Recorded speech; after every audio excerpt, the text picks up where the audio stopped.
Most people think that persuasion is about facts and logic.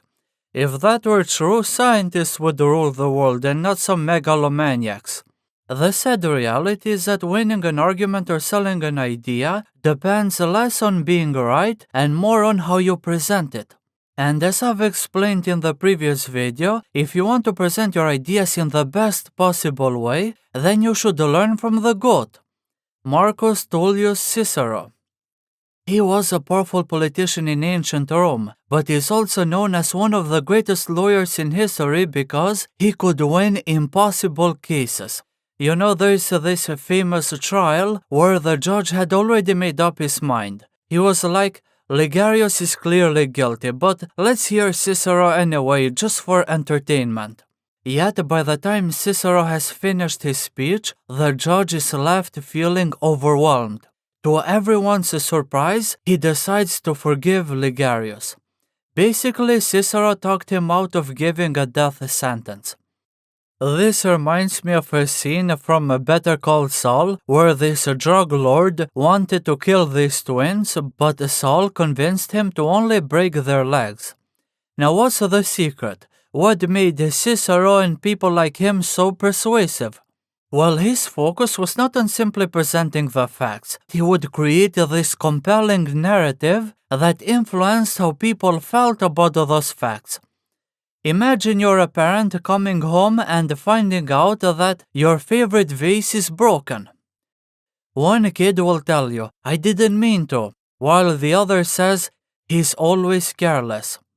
The fact is the same, the vase is broken, but one narrative is that it was an unfortunate accident and you can forgive him, while the other narrative is that this is one of too many mistakes, so he deserves punishment.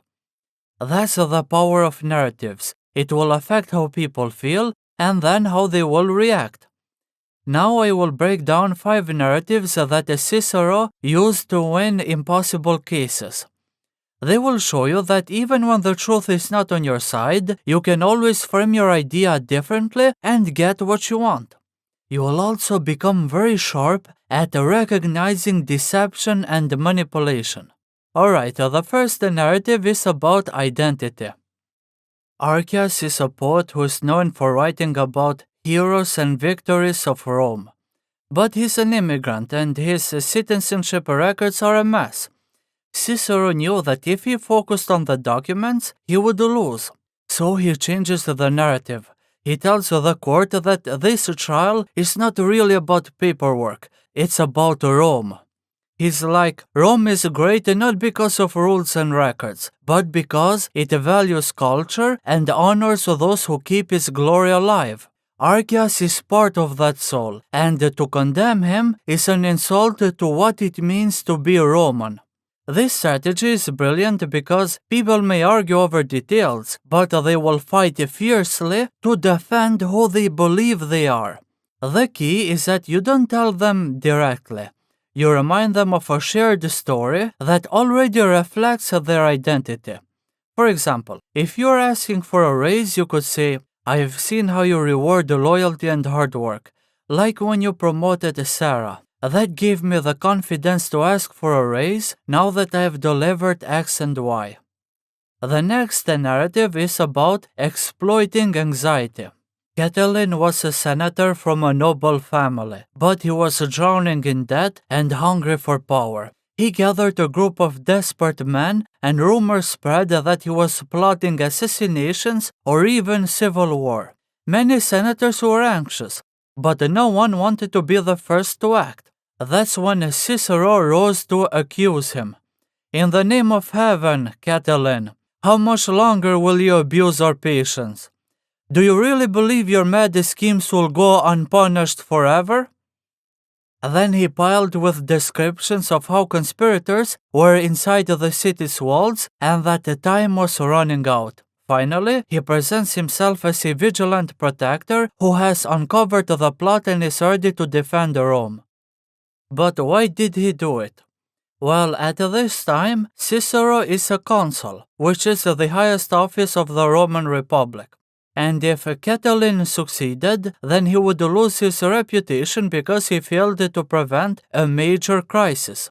Another reason is glory. He knew that if he exposed the plot, he would be considered a hero, and he was right. After the conspirators were executed, Cicero was hailed as Pater Patriae, or Father of the Fatherland. So what do we learn from this? When you notice that people are anxious about a problem, you need to amplify those feelings and present a reasonable solution. Even if it's not the best solution, people will go for it. For example, let's say you're trying to convince your neighbors to donate to improving the local park. Instead of just asking for a donation, you paint a scary picture. I know that chipping in is an inconvenience, but if we let the park deteriorate, it won't stop at ugly grass and broken swings. First, the wrong crowds start hanging out, then the dealers show up, and next thing you know, this park has turned into a magnet for crime. And let's be honest, the police are already overwhelmed. They cannot protect us from this. So if we don't act now, we will have to live with criminals at our doorstep. The third narrative is about justification. Milo and Claudius were two notorious rival politicians. One day, a major fight broke out between their groups, and as a result, Claudius was killed. Now Milo is on trial and there's no doubt he's guilty, and Cicero doesn't argue about that. Instead, he paints a picture of Claudius waiting in hiding like a predator, and Milo had no other choice but to defend himself. He added that Claudius had been a public threat for so long, corrupting politics with violence. And Milo, in an attempt to defend himself, also served Rome by getting rid of this menace. So he made the murder seem both unavoidable and beneficial. But despite the argument, Milo was found guilty and sent into exile in what is now Marseille. Nevertheless, this strategy is commonly used to this day in courts and politics. The lesson is that when the truth is obvious, denial makes you appear weak. It's better to admit it, you show why it was necessary and, if possible, why it was beneficial. Next, we have the use of vision. In 67 BC, pirates had taken over the Mediterranean, so Rome's economy and security were falling apart. The people demanded that Pompey, Rome's best general, should be given extraordinary powers to fix the problem. They did, and Pompey was victorious. He crushed the pirates. 1 year later, a new law was proposed to give Pompey yet another extraordinary command. This time they wanted to fight King Mithridates in the east. However, many senators were horrified because giving too much power to one person was considered very dangerous. They could create a monarch.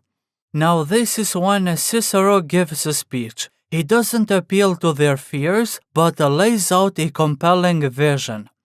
He praised Pompey for his numerous achievements and his reputation for fairness, while at the same time he flattered the Senate that by choosing Pompey, they would show their wisdom and courage. The Senate and the Roman people were tired of fear.